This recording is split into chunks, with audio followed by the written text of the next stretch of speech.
दोस्तों स्वागत है आपका हमारे YouTube चैनल मैथ इंडियंस में। पिछले वीडियो में हमने प्रश्नावली 5.2 की शुरुआत करी थी तथा प्रश्न नंबर 12 तक हल किए थे। आज हम देखेंगे प्रश्न नंबर 12 से आगे। प्रश्न नंबर 13 है, 3 अंकों वाली कितनी संख्याएं 7 से विभाज्य हैं।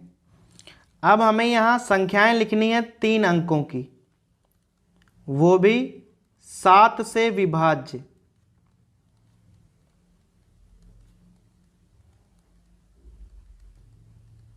तो सबसे छोटी संख्या क्या होगी जो 3 अंकों की होगी और 7 से कट जाएगी? 15 सत्ते 105, 105 होगी। और अगली कौन सी होगी? अब क्या करना है, साथ साथ जोड़ते चलना है, 119 डॉट डॉट डॉट डॉट। अब हमें ज्ञात करना है कि अंतिम संख्या कौन होगी जो 7 से विभाज्य होगी और 3 अंकों की होगी। अब हम चाहें तो यहाँ चुपके से निकाल सकते हैं 999 और उसको आप 7 से भाग कर दो, एक बार पढ़ा जाएगा तो यहाँ बचेंगे 2, हो जाएगा 29, 7×4 = 28, एक बचा 19 हो गया, 7×2 = 14, कितना आया 5। अब यहाँ से आप 5 घटा दीजिए तो अंतिम कितना हो जाएगा 994। अर्थात हमें सीरीज पता चल गई है 105 से लेकर 994 तक। अब बस ज्ञात करना है कि इस सीरीज में संख्याएं हैं कितनी। तो a का मान कितना है 105, d कितना है 7 का तो पहाड़ा लिखा है तो d का मान तो 7 होगा, और l कितना है 994। अब l का मान रखना है बस a + n - 1 d। इसका मान है 994 बराबर 105 और प्लस n - 1 और इसका मान है 7। सो n - 1 बराबर 994 और 105 घटेंगे और जो 7 हैं या बटे में जाएंगे। सो n - 1 बराबर यहाँ पर घटा के आएगा 889 और बटा 7। यहाँ पर काटेंगे तो 127 आएगा। चूँकि n - 1 का मान 127 है तो n का मान कितना होगा 128। अर्थात 128 ऐसी संख्याएं होंगी जो 3 अंकों की होंगी और 7 से विभाज्य भी होंगी। प्रश्न नंबर 14 है, 10 और 250 के बीच में 4 के कितने गुणज हैं। अब हमें रेंज पता है कि 10 से 250 के बीच ढूंढना है और संख्याएं 4 का गुणज होनी चाहिए। तो ढूंढ लेते हैं। अब 10 के आसपास कौन सा गुणज है 12 है पहले, 12 के बाद कौन सा होगा 16, 20 डॉट डॉट डॉट डॉट। अब 250 से कम कौन सा होगा जो एकदम पास में हो, तो वह होगा 248। बस अब हमें सीरीज का तो पता चल गया है, AP ही है क्योंकि 4 4 जोड़े गए हैं, 4 का गुणज है। अब हमें ज्ञात करना है कि संख्याएं हैं कितनी। सो A का मान तो 12 है, D का मान 4 है और L का मान कितना है 248। सूत्र यहाँ पर भी L का ही लगेगा, A + n - 1 D। A कितना है 248 और A है 12 और प्लस n - 1 और d का मान है 4। यहाँ हो जाएगा n - 1 248 - 12 और बटा 4। यहाँ घटा देंगे तो आएगा 236 और बटा 4। सो n - 1 बराबर, अब यहाँ पर काटेंगे तो 59 आएगा। n - 1 का मान 59 है तो n का मान कितना हो जाएगा 60। अर्थात 60 संख्याएं ऐसी होंगी जो 4 का गुणज होंगी। 15वां है, n के किस मान के लिए दोनों समांतर श्रेणियों, अब यहाँ पर 2 AP दी हुई हैं, के nवें पद बराबर होंगे। अब हमारे पास 2 AP हैं, एक है 63, 65, 67 डॉट डॉट डॉट डॉट। अब एक है 3, 10 17 डॉट डॉट डॉट डॉट। अब यहाँ ए कितना है 63 है और डी कितना है 65 और -63 मतलब कि 2 है। अब यहाँ पर ए को हम ए डैश कहेंगे, कितना है 3 है, और डी को डी डैश। 10 - 3 = 7। अब हमें दोनों जगह ही nवा पद निकालना है। सो an बराबर a प्लस n-1d लगाएंगे। सो an कितना हो जाएगा, a का मान है 63 और प्लस n-1 इंटू 2। अब इधर निकालेंगे। अब an को हम an डैश कह लें, सूत्र यही रहेगा। a का मान कितना है 3 प्लस n-1 इंटू 7। अब कह रहा है कि दोनों an जो हैं वो बराबर हैं, तो दोनों को बराबर कर देंगे। एक तरफ हो जाएगा 63 और यहाँ पर 2n-2 और यहाँ 3 प्लस 7n-7। सो यहाँ पे हो जाएगा 61। सो 2n और -7n इक्वल टू -61 उधर जाएंगे और यहाँ पे क्या हो जाएगा -4। So -5n equal to -65। Minus minus cancel. So n equal to 65/5 13। अर्थात 13वां पद ऐसा होगा जो दोनों श्रेणियों में बराबर होगा। प्रश्न नंबर 16 है, वह AP ज्ञात कीजिए जिसका तीसरा पद 16 है और 7वां पद 5वें पद से 12 अधिक है।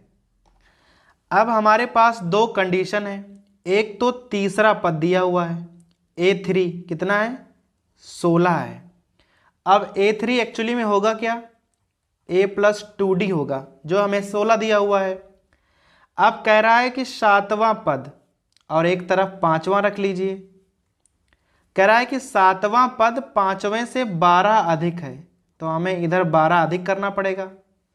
अब 7वां पद क्या होगा A + 6D और ये वाला A + 4D और plus 12।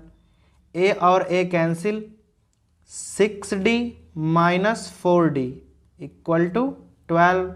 So D equal to यहाँ कितना हो जाएगा 6। अब D का मान हम लोग सीधा यहाँ रखेंगे। भाई A + 2D का मान हमें 16 पता है।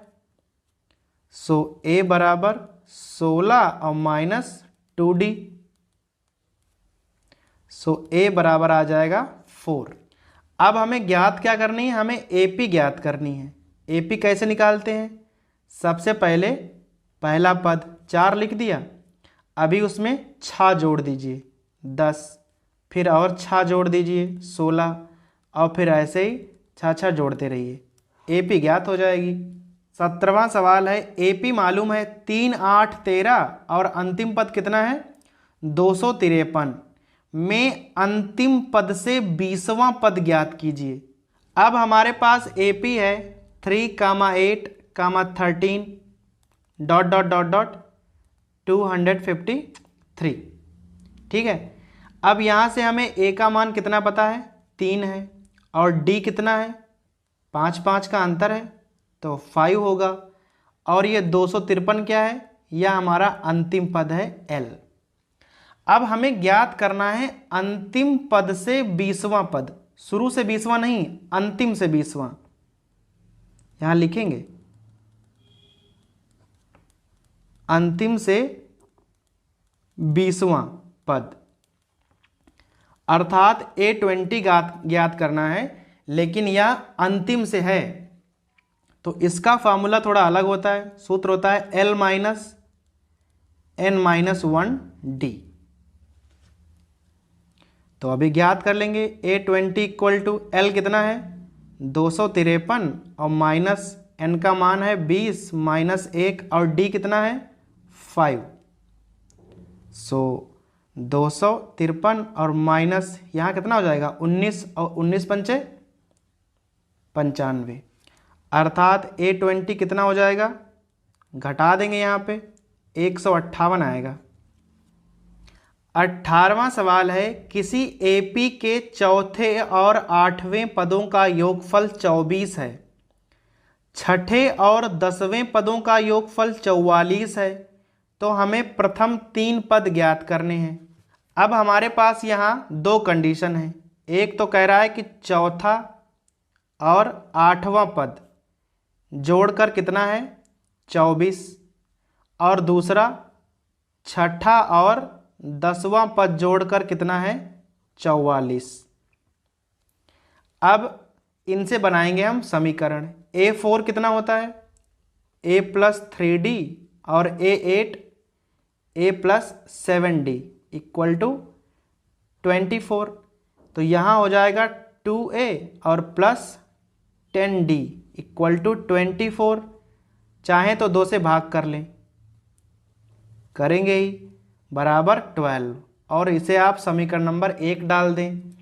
अब यहाँ से आ जाएं, A6 क्या होगा A+5D और प्लस यहाँ पर A+9D इक्वल टू 44। अब यह लिखा है A+5D और यह भी लिखा है A+5D, मान 12 है, रख सकते हैं। सो A+9D कितना हो जाएगा 44 और -12, सो A+9D इक्वल टू 32 हो जाएगा। अब इसके नीचे हम A+5D वाला रख लेंगे और घटा देंगे, माइनस माइनस माइनस, यहाँ हो जाएगा 4D equal to 20, so D equal to कितना आएगा 5। अब D का मान हम कहीं भी रख सकते हैं, सो A+5D कितना था 12। अब यहाँ हम D का मान रख दें, A इक्वल टू 12 और -5D 25, सो 12 - 25 -13। अब पहला पद है -13 और D का मान कितना है 5, अर्थात 5 5 जोड़ने हैं, तो AP क्या हो जाएगी -13, फिर 5 जोड़िए तो -8, फिर -3 और फिर 5 जोड़िए तो +2 ... प्रश्न नंबर 19 है, सुब्बा राव हैं, उन्होंने 1995 में 5,000 रुपये के मासिक वेतन पर कार्य प्रारंभ किया था और प्रत्येक वर्ष उनके वेतन में 200 रुपये बढ़ जाते हैं। तो कह रहा है किस वर्ष में उनका वेतन 7,000 हो गया होगा। अब उनका स्टार्टिंग वेतन कितना है 5,000, अब 200 रुपये बढ़ रहे हैं, तो अगले साल कितना हो गया होगा 5200, फिर अगले साल 5400, इसी प्रकार कभी उनका वेतन 7,000 हो गया होगा। बस हमें पता करना है कि 7,000 कब हुआ है।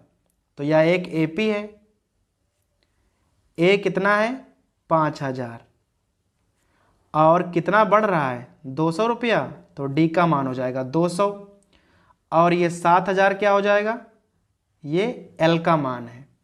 अब L वाला सूत्र लगा दीजिए, A + n-1D, इसका मान है 7,000 और इसका मान है 2,000, सॉरी A का मान है 5,000 और प्लस n-1 और D का मान कितना है 200, सो n-1 क्या हो जाएगा 7,000 और -5,000 और 200 जाएंगे बटा में,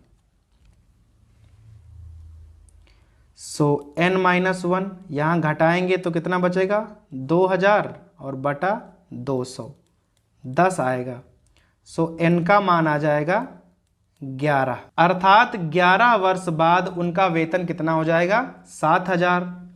अब उनकी स्टार्टिंग कब हुई थी 1995 में, और 11 साल जोड़ देंगे तो आ जाएगा 2006, अर्थात 11वें वर्ष में उनका वेतन 7,000 रुपये हो जाएगा।